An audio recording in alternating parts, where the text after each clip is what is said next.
Hey guys, it's Krista. Today is April 24th. I didn't think about that. So it's VEDA Day 24, and today I am going to be talking about my birth plan. I took time last week to kind of outline it so I can turn it into my midwives. I'm having a birth center birth, same as I had with my daughter, same midwife, same birthing center. And basically, like, everything that I want is like standard procedure there. So this is kind of just to be fancy, and in the unlikely event that I would be transferred, it's just nice for my midwives to have this on hand so that they could hand it off if needed. And it's more as a reminder for the midwives than anything, because like I said, what I am looking for is pretty much like standard procedure there. So anyway, I just wanted to show you how I outlined my birth plan. At the top I put what my goal for this birth is, and I said to have a tranquil, spiritual, and memorable water birth experience for the labor and delivery of my son. My daughter was born in the water, and I really enjoyed that. I enjoyed laboring in the water, so my goal is to have another water birth. And last time around, I just had an amazing experience with her birth. But I did kind of zone out and go to labor land, and I don't remember too much of it, if at all possible. And this is more something that I'm going to have to work on more than the midwives or my birth attendants. I really want it to be a spiritual experience with my daughter, my husband, and my mom. I had made scripture cards, and they were praying those over me, and I was praying out loud, and all of the midwives, they're all believers, so it didn't freak them out or anything. But I would just like to do more things like that while in labor. And then I put my basic request is that I be allowed to labor and birth in whatever way or position feels most comfortable and natural to me with minimal intervention. And then right here I listed unwanted interventions: induction, excessive monitoring, enema, pain medications, restricted food and drink, time limitations, IVs, episiotomy, and breaking my water. Which they don't do any of that at my birth center anyway, so that's not really, a big concern of mine. Something that I'm going to be fighting for while I'm trying to labor.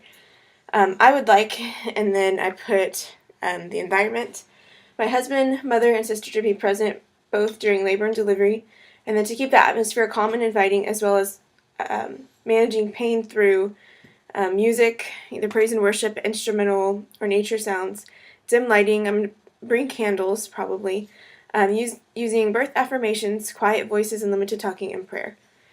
So that's kind of the aura and atmosphere that I'm going for during my labor and delivery. For the first stage of labor, I like to labor either using or on the birth ball. I was really comfortable in the toilet with Ori's birth and in the birth pool, and I want to eat and drink if desired. And I would like their encouragement and suggestions on coping with pain and finding a comfortable position if they see that I'm really struggling with that. During the second stage of labor, during the pushing, I would like to push in whatever position feels best at the time.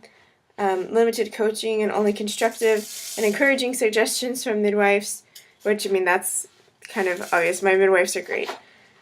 Support to my perineum to prevent tearing. I didn't tear last time, and I contribute a lot of that to laboring on water for so long. So one of the midwives did put some pressure there and help me, and I didn't have any issues, so I'd like that again.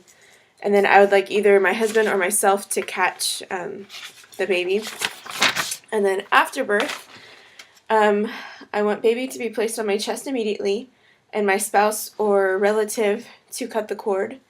I would like to wait to cut the cord until after it stops pulsating. I would like to see my placenta after birth. It's just kind of neat to be able to see it. They did show me with my daughter's birth, and they showed me the different sides of it and which side was attached to me and which side was facing out towards her. It's kind of a neat science lesson, and it's also good to just do a quick look over, and the midwives will inspect, but just to make sure that no part of the placenta is missing or got left inside.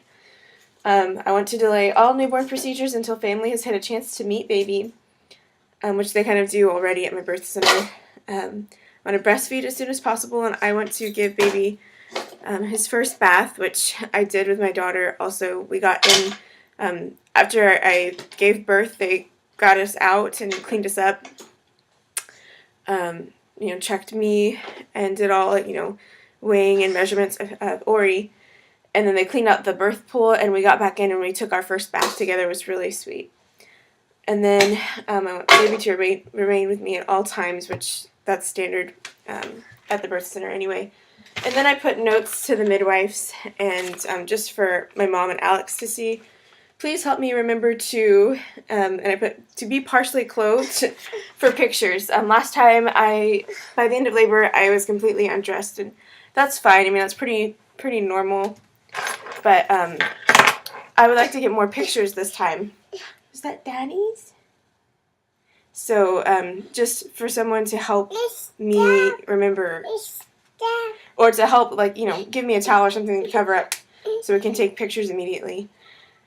And then please help remind birth attendants, this is for the midwives, please help remind birth attendants to take pictures, because I have a picture list of things that I want them to take. So anyway, that's my birth plan. Let me know if you guys have any questions about my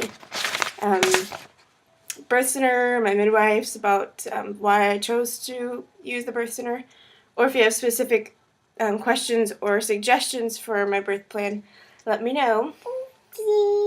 We're going to go to story time, huh?